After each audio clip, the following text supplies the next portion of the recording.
Démarrer une course de 24 heures, c'est toujours un challenge parce que est un peu stressant. J'avais un peu d'appréhension, parce que c'est vrai que 24 heures, ça paraît interminable. C'est un circuit que j'appréciais, puis finalement, je me rends compte que plus en plus.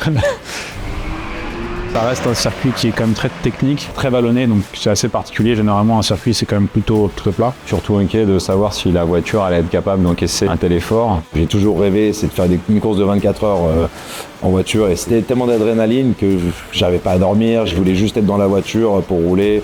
C'est du samedi 17h jusqu'au dimanche 17h, alors que les autres, il y a une course de 4 heures le samedi, une course de 7 heures le dimanche généralement. On marque le double de points à l'issue de cette course, comparé aux autres courses du championnat. Un beau circuit mais compliqué. J'ai été surpris par la résistance des différents pilotes, ça s'est bien enchaîné. Je peux être le meilleur pilote, mais c'est pas que ça.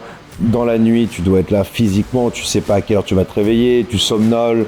L'adrénaline est toujours là. Le run le plus compliqué, ça a été le premier en ce qui me concerne, parce qu'il faisait encore assez chaud, c'était le début de la course. Il traversait le mur de pneus et il est venu s'encastrer dans le rail de sécurité comme le blanc qui est là-bas. C'était un peu éprouvant parce que c'est des runs plus longs à Portimao, on est sur des runs d'1h30, 1h40. Là où sur les courses traditionnelles, on est entre 35 et 45 minutes. Mon habitacle, on doit être à 50-60 degrés. On sent quand même la différence, surtout quand il fait si chaud dans la voiture. Je pouvais pas boire et là, c'était un peu dur. Là. J'ai beaucoup roulé de nuit et moi j'aime beaucoup la nuit, je sais pas pourquoi, même en général. La conduite de nuit, j'appréhendais un peu, j'avoue. J'ai déjà fait plusieurs courses de nuit et notamment les 24 heures du Mans plusieurs fois. C'était Olivier, Bertrand et Franck qui roulaient les 3 premiers stints et moi je suis arrivé dans la nuit tout de suite. Pour mes coéquipiers Henri et Franck, c'était une nouveauté. C'est leur première course de 24 heures et leur première course donc avec des relais de nuit. Tu vois une piste qui défile plus vite que de jour, donc tu as l'impression que ça va plus vite. Tu es vraiment dans ton monde en fait. Tu penses vraiment à rouler vite et tu as l'impression de vitesse qui est déjà plus importante. Ils sont très bien tirés parce que la nuit, généralement, on perd nos repères. Il y a uniquement l'éclairage de la voiture. Focalise davantage sur la piste, tu regardes moins loin, donc c'est sûr que tu anticipes moins. Il y a quelques virages où on ne voit rien.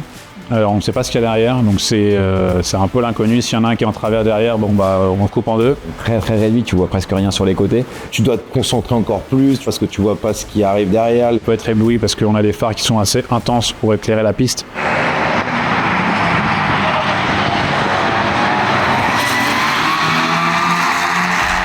Après, ça devient vraiment un automatisme, tu sais où tu freines. Et on roule aussi vite, voire même plus vite, parce que généralement la nuit, il fait plus frais. Donc les moteurs respirent mieux, fonctionnent mieux. Donc souvent les temps la nuit ou au petit matin, c'est là où on fait des chronos.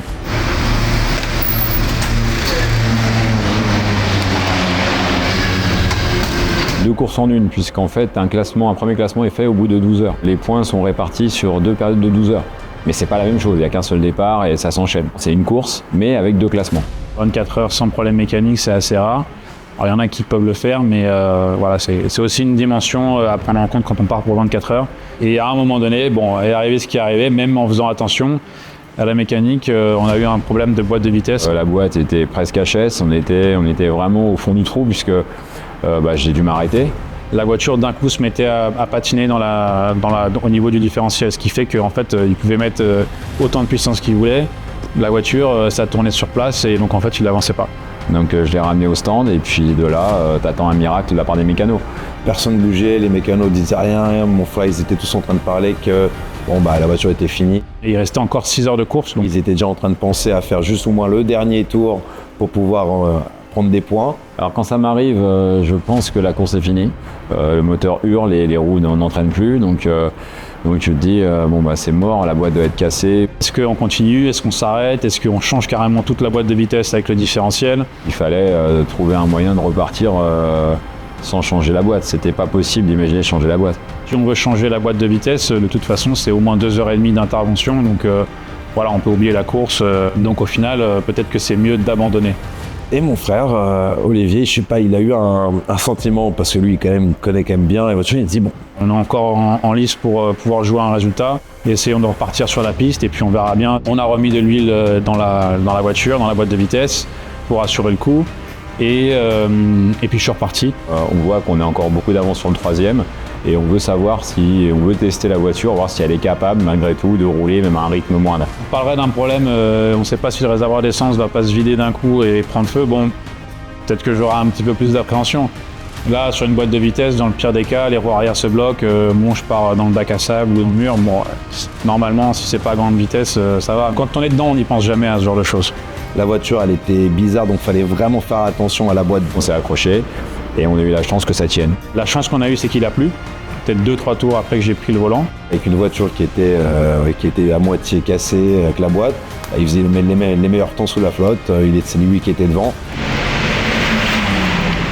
C'est un problème qu'on avait déjà eu, ou j'avais déjà eu dans mon expérience de pilote, donc je vois à peu près ce que ça fait. Et ça, je pense que ça nous a sauvés. La pluie, on sait que ça nous a beaucoup aidé pour que la mécanique puisse tenir jusqu'à la fin. Le pilotage sous la pluie, il faut être très fin, très doux sur l'accélérateur et le pilotage. Passer en sous-régime partout ou presque, ne pas rétrograder, tu gères ça et c'est une nouvelle course qui commence. Donc c'est juste une question de doser, être très très doux avec la voiture et on s'en est sorti comme ça. Je pense que c'est le soulagement qu'on arrive à finir podium avec une voiture où on était en stress pendant 6 heures parce qu'on ne savait pas si elle allait tenir ou pas. C'est une grande satisfaction de s'être battu littéralement pour continuer à rouler et qu'au final on arrive à faire un résultat sorti du chapeau, quoi. Tu es toujours content d'avoir un podium, c'est mieux que de repartir sans rien, mais on ne vient pas pour la 3e place.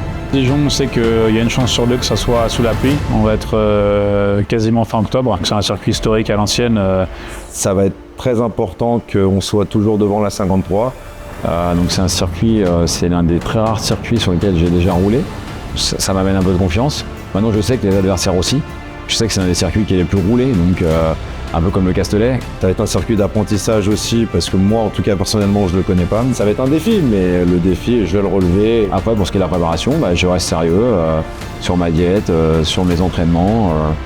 Techniquement, il est assez compliqué, donc ça va être encore un gros challenge. Nous, il me semble qu'on est passé 2e au championnat, pas très très loin des premiers, mais on est là pour gagner le championnat. Je suis motivé jusqu'au bout, je ne vais pas lâcher. Et là, on se bat pour gagner le championnat et le but, c'est vraiment d'aller chercher le championnat et d'aller chercher la victoire. Ça va être à l'attaque, mais avec prudence, quoi.